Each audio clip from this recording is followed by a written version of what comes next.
Мене звати Емілія Котик, я є паралігал в одній з юридичних компаній по інтелектуальній власності. Ідея про допомогу Україні взагалі виникла ще за часів Майдану.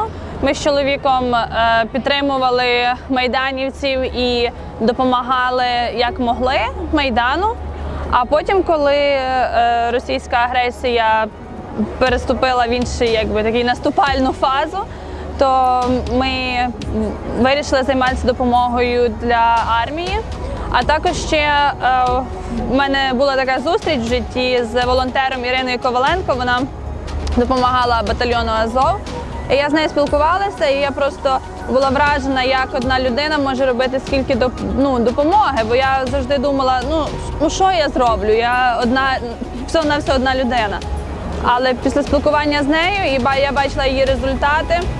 І я все-таки погодилася на це і сказала, повірила в те, що одна людина таки може зробити щось для України. І перший наш проект – це були 3 бронежилети для батальйону Азов, які ми відправляли Ірині, а Ірина передавала хлопцям. Ми збирали гроші по друзях, по українських фестивалях. Ми ставили наші столики з нашими коробками, нас вже знає багато людей. А потім вже пішли амуніції, про яку просили хлопці. Тобто ми не відправляли те, що там назбирали, чи люди поприносили. Ми старалися фокусуватися на тому, що необхідне. Тобто ми купляли наколінники, налокотники, підсумки. Також десь в кінці серпня ми перефокусувалися від простої форми наколінників, налокотників на теплу термобілизну і на теплі зимові берці для наших солдат. І почали працювати в напрямку вже термобілизни і берців. За даний час нашої роботи ми допомагали батальйону Азов, 80-й бригаді зі Львова, а також правому сектору. Люди жертвують багато. То, що вони не жертвують мені, то не означає, що вони не жертвують взагалі. Але я б сказала, що важче, коли ти не є зареєстрований, бо того, що в Америці діє такий закон, якщо ти спеціально зареєстрована організація, тобто люди можуть жертвувати гроші і вони за це повертають свої податки. Ми не є така організація, і тому до нас є багато питань, куди ми ті гроші направляємо, що ми з ними робимо. Тобто, щоб завоювати цю довіру в людей, нам набагато важче, ніж іншим організаціям. Але ми працюємо над цим і стараємося зробити все, що в наших силах. На даний момент, оскільки пожертви людей трошки зменшилися і трошки стало важче збирати кошти, я співпрацюю з організацією «Разом». Це є організація в Нью-Йорку. Вони займаються громадською діяльністю, а також на даний момент проект, з яким я їм допомагаю, це є Toy Drive for Children of Ukrainian Fallen Hero. У них є група у Фейсбуці, яка так і називається. Тобто ми проводили збір речей, іграшок у українській школі в Хартфорді, і де батьки дітей могли приносити речі, і ми їх просто забирали, сортуємо, пакуємо і відправляємо до сімей або поранених солдатів, або солдатів, які загинули у цій несправедливій війні. Регулярно після збору коштів ми звітуємо, скільки ми зібрали за ту подію, на якій ми збирали кошти. А також після кожної покупки, після кожної відправленої коробки я виставляю чеки, звіт, скільки потрачено, скільки залишилося. І так, щоб, кажу, довіру завоювати важко. Тому саме ці звіти, вони сприяють тому, щоб люди повірили. Під час волонтерства в загальному ми відправили допомогу на $13 тисяч.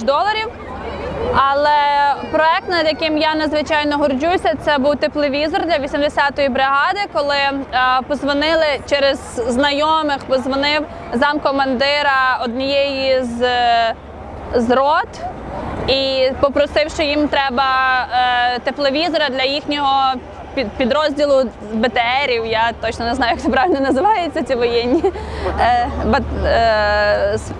воєнна термінологія. І ми спочатку, звичайно, перевіряли цю людину, чи він дійсно там служить, хто він такий, що він такий. Коли нам інформація все підтвердилася, ми почали збір коштів. І чому це є гордість? Тому що співпрацювало багато волонтерів. Ми зібрали, що ми змогли зібрати, там $2000. Буквально за 3 дні в нас вже були ці гроші. Але ще нам треба було ще $2000.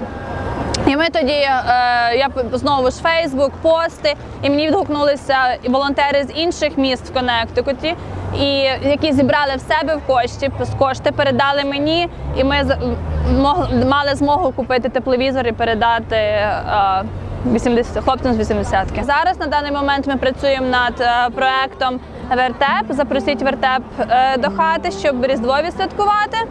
Це така наша ініціатива, вона виникла не просто так. Ми хочемо зібрати кошти знову ж таки, щоб продовжувати нашу допомогу українській армії. І наш вертеп буде працювати з 7 до 12 січня. Тобто ми будемо ходити до людей, які не запросять, до друзів, до яких ми прийдемо, щоб чимось допомогти армії. Для кожного, хто хоче допомогти тут в Америці, Україні, і якщо хтось шукає суто зареєстровані організації, я рекомендую Майдан Юнайтед.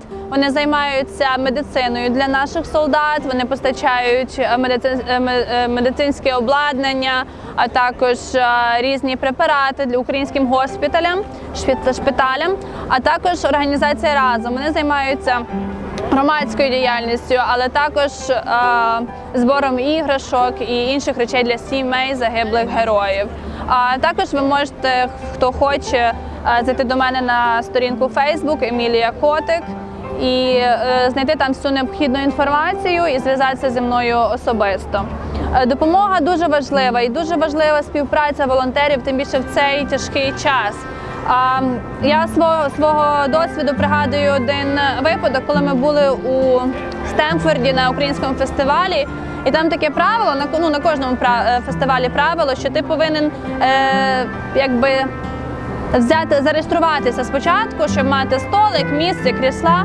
Ми це зробили заздалегідь, у нас було свій столик, свої крісла, де ми сиділи і чекали, щоб люди приходили до нас і тоді вже жертвували свої кошти. Мене вразила волонтерка, яка була там, старша жіночка, вона є мама іншої волонтерки Дари Кушнір, яка є волонтером в Стемфорді.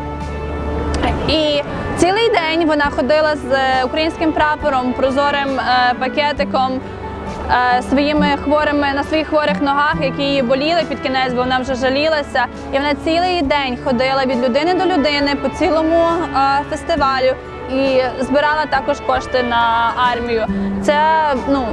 Такі поступки вони не залишають байдужими і вони вражають. І хотілося б побажати нашим українцям цей новий рік, щоб більше допомагали армії, щоб